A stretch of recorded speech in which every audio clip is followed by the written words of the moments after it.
नमस्कार। आदर्श विद्या मंदिर की ऑनलाइन क्लास में आपका स्वागत है। आज हमारा 12वीं के चैप्टर व्यवसाय अध्ययन का चैप्टर नंबर 2 हम पढ़ रहे हैं।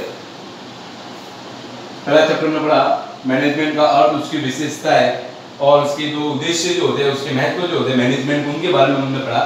आज हमारा जो चैप्टर, नया चैप्टर जो है, सेकंड चैप्टर जो है वो है प्रबंध प्रक्रिया या कार्य, यानी मैनेजमेंट के क्या कार्य, उसका प्रोसेस क्या है, प्रबंध की भूमिका एवं उसके स्तर को जानेंगे। तो सबसे पहले हमको पढ़ना पड़ेगा कि इससे पहले पढ़ा था कि मैनेजमेंट के बारे में पढ़ा था कि मैनेजमेंट क्या है।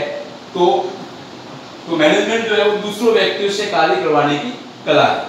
तो अब प्रबंध प्रक्रिया जो है, जब प्रबंधक उद्देश्य निर्धारण, संगठन, नियुक्ति, निर्देशन, नेतृत्व, संप्रेषण, अभिप्रेरण एवं नियंत्रण आदि कार्यों को निष्पादित करता है यानी पूरा करवाता है, तो सामूहिक रूप से इसको हम बोलेंगे प्रबंध प्रक्रिया। तो प्रबंध प्रक्रिया की जो परिभाषा जो हुई, उसका अर्थ जो हुआ ये हुआ कि जब प्रबंधक यानी मैनेजर जो है उद्देश्य निर्धारण करने के लिए प्रारंभ से लेकर अंत तक, जब तक कार्य पूरा नहीं हो जाता है तब तक जो है वो क्या क्या कार्य करवाता है, संगठन, नियुक्ति, निर्देशन, नेतृत्व, संप्रेषण, अभिप्रेरण एवं नियंत्रण आदि कार्यों को निष्पादित करवाता है उस उद्देश्य की पूर्ति के लिए। तो सामूहिक रूप से हम उसको क्या बोलेंगे, प्रबंध प्रक्रिया बोलेंगे, मैनेजमेंट प्रोसेस। इसको हम प्रबंध प्रतिरूप भी बोल सकते हैं, प्रबंध प्रतिरूप मॉडल, प्रतिरूप को यानी मॉडल बोल सकते हैं।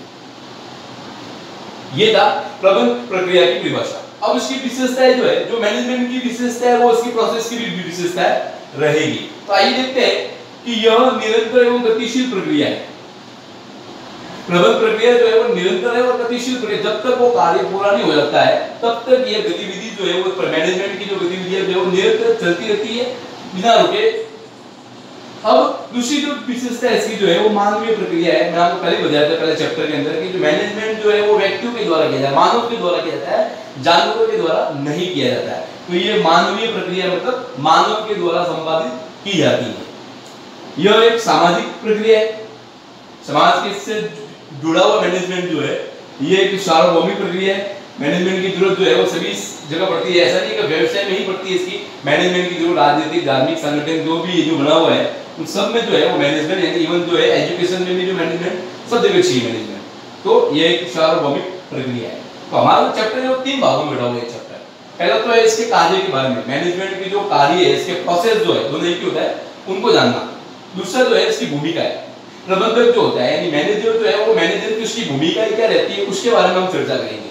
तीसरा भाग में जो है उसके स्तर, मैनेजमेंट के क्या क्या स्तर है, उच्च स्तर है, मध्यम स्तर है, निम्न स्तर है, इनके बारे में हमको पढ़ेंगे। तो एक एक स्तर को हम जानेंगे। सब आइए बताते हैं। सबसे पहला जो है इसके कार्य, प्रबंध के कार्य।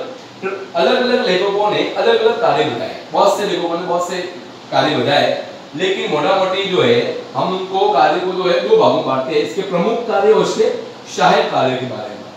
तो प्रमुख कार्य की हम बात करेंगे तो इसमें नियोजन, संगठन, निर्देशन, नियंत्रण, समन्वय, ये इसके प्रमुख कार्य। मैनेजमेंट की कोई क्रिया को पूरा करवाने के लिए ये कार्य करवाने ही पड़ते हैं। उसके अलावा जो इसके सहायक कार्य है, प्रमुख कार्य में हेल्प करते हैं, ये निर्णय, नियुक्ति करना, नव प्रवर्तन, संप्रेषण, प्रतिनिधित्व, ये इसके सहायक कार्य है। तो प्रमुख कार्य में सबसे पहला लिखा हुआ है नियोजन। नियोजन को इंग्लिश में बोलते हैं प्लानिंग बोलेंगे। क्या बोलेंगे? प्लानिंग। कोई भी कार्य करने से पहले उसकी प्लानिंग निर्धारित करनी पड़ती है। हम इसके बारे में विस्तृत जानकारी हम जो है जब ये टॉपिक आएगा हम पढ़ेंगे। अभी इसका थोड़ा सा बेसिक हम पढ़ रहे हैं। नियोजन में प्लानिंग किसी भी कार्य को करने के लिए उससे सबसे पहले जो उसकी रूपरेखा तैयार की जाती है वो इस प्लानिंग के अंदर होता है। बिना प्लानिंग के कोई भी कार्य संपन्न नहीं हो सकता। दूसरा है संगठन, ऑर्गेनाइजेशन।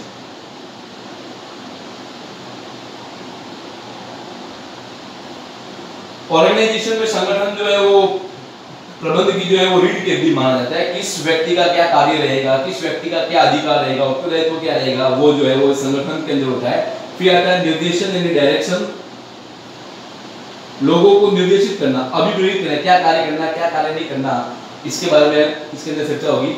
नियंत्रण यानी कंट्रोलेशन, कंट्रोल, जो हमने कार्य दिया था क्या उसके अनुसार कार्य हो रहा है या नहीं हो रहा है। अगर नहीं हो रहा तो उसकी कमियों को, उसकी समस्याओं का समाधान, समस्या को ढूंढेंगे, फिर उसके समाधान के विकल्प भी हम उसके अंदर ढूंढेंगे। नियंत्रण के अंदर समन्वय, कोऑर्डिनेशन,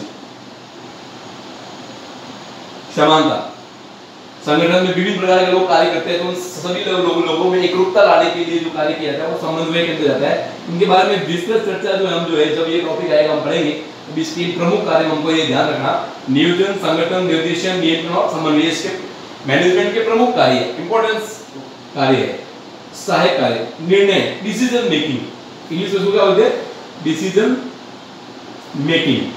डिसीजन मेकिंग का मतलब ये होता है विभिन्न विकल्पों में से एक सर्वश्रेष्ठ विकल्प का चयन करना, डिसीजन मेकिंग होता है वैसे।